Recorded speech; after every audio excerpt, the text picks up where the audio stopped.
Bonjour à tous et aujourd'hui donc je vous propose une petite capsule de vidéo en compagnie de Sophie Lump qui anime des ateliers chez nous depuis près de 2 ans. Sophie, je propose tout d'abord de te laisser présenter, laisser te présenter en quelques mots. Oui, bonjour. Donc moi j'écris, j'ai publié 3 livres. Les 2 derniers sont sortis aux éditions Alary. Je travaille aussi pour les fictions radiophoniques de France Culture en tant qu'adaptatrice et en tant qu'auteur. Et j'ai animé pendant un an des ateliers d'écriture dans une école de la deuxième chance dans Seine-Saint-Denis. Voilà en quelques mots. Et j'ai été comédienne avant, mais ça c'était dans une autre vie. Bah, merci pour ta présentation. La question souvent que j'aime bien poser parce qu'elle est particulièrement pertinente, c'est que tu nous expliques pourquoi cet atelier s'intitule Écrire la vie. Alors, Écrire la vie, c'est un titre qui n'est pas de moi, qui est le titre du quarto d'Annie Ernaux aux éditions Gallimard. Et en fait, je trouvais que ce titre, donc je lui ai demandé l'autorisation avant de vous le proposer comme titre d'atelier, mais je trouve que c'est alors déjà un auteur que j'aime beaucoup. Je crois que c'est l'auteur qui m'a, comme si elle m'avait donné l'autorisation d'écrire en fait quand j'ai commencé à la lire. Et je trouve que c'est un titre qui est beau parce qu'il est large.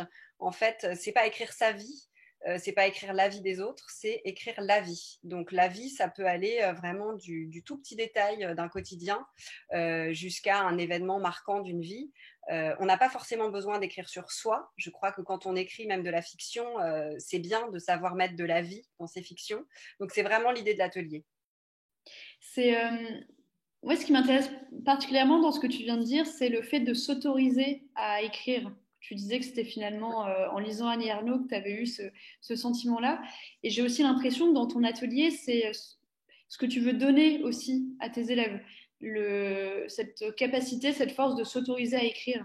Est-ce que tu peux nous expliquer comment est-ce que ça s'éveille selon toi, par quels moyens tu peux amener tes élèves justement en quelque sorte désacraliser l'écriture et faire en sorte que ça devienne plus facile. Ouais, bah je crois que c'est vraiment, il y a plein de façons d'y arriver. Je crois que les exercices que j'essaye de donner au début, avec des petites consignes simples, voilà, qui peuvent être, en fait, c'est de ne pas donner non plus la contrainte de parler de soi. Certains arrivent en ayant envie de raconter un événement particulier ou de parler d'eux, mais d'autres non. Donc l'idée, c'est vraiment qu'il n'y ait pas de contrainte, c'est-à-dire qu'on peut écrire sur soi, on peut écrire de la fiction, et moi, je ne suis pas censée savoir ce qui est vrai, ce qui n'est pas vrai. Donc ça, c'est les mettre à l'aise tout de suite avec ça. Et puis, c'est vraiment, je crois que s'autoriser à écrire, c'est surtout prendre confiance en fait. Et souvent, alors mes conseils, mais aussi, je crois, la dynamique du groupe, en fait, qui se crée entre les gens, fait que petit à petit, on prend confiance, petit à petit, on s'autorise. Le fait d'avoir le regard, en fait, on se rend compte aussi que sur, je sais pas, une dizaine de participants, bah, chacun arrive avec son bagage, son histoire avec l'écriture et ses blocages, ses facilités. C'est jamais les mêmes. Et en fait, de voir aussi que les autres, comment les autres se frottent à ça, je trouve que ça les aide à avancer et à s'autoriser à écrire petit à petit. Bah, c'est vrai que pour faire un petit aparté, dans tes ateliers, bien souvent, il y a une dynamique de groupe assez forte qui se crée depuis que tu animes des ateliers chez nous. Donc, c'était, je pense, en début 2019 peut-être. Ouais, ça devait être ça, ouais, fin 2019, je crois. Mm.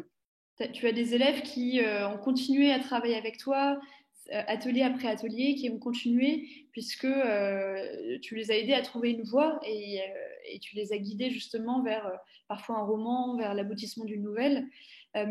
En parlant de ça, peut-être que tu peux nous dire dans ton atelier quel est le fil rouge de ces 15 séances. Est-ce que justement il y a un projet qui en quelque sorte donne un peu une colonne vertébrale à toutes ces séances?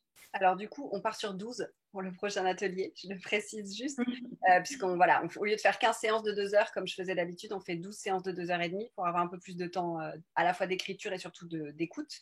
L'idée, c'est d'écrire des textes indépendants les uns des autres au début pour vraiment se lancer, c'est-à-dire une consigne, un atelier, voilà.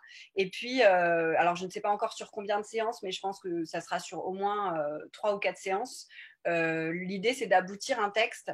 Alors, je ne sais pas si ça sera une nouvelle au sens littéraire du terme, mais en tout cas un texte dont à la fin chacun sera heureux et fier. Voilà. L'idée, et puis surtout d'éprouver ce que c'est que de retravailler, parce que ça aussi c'est très. Je crois que ça fait vraiment partie de l'écriture, c'est-à-dire écrire selon une consigne comme ça en une demi-heure, c'est super, mais le fait de retravailler ou chez soi, ou pendant l'atelier, mais en tout cas d'éprouver ce que c'est que de s'approprier des remarques, de certaines remarques, de les laisser de côté, d'autres d'en faire quelque chose, et voilà, de voir ce que c'est que le texte, enfin qu'un texte se construit. C'est très rare qu'un texte soit abouti au bout d'une séance, en fait. Donc, je crois que voilà, l'idée, c'est aussi qu'ils éprouvent ça.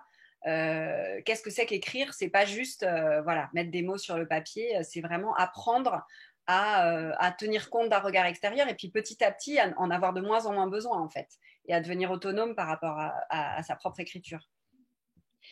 Bah, c'est un très joli programme en tout cas. Devenir autonome vis-à-vis de sa propre écriture, je pense qu'effectivement c'est le but de tous les ateliers. Et merci en tout cas de Sophie de nous avoir accordé tout ce temps. Bah, Et puis je te donne rendez-vous chez les mots très prochainement pour ton atelier sur 12 séances. Donc. ouais, c'est ça. Super. Merci beaucoup, Alix. Merci Sophie.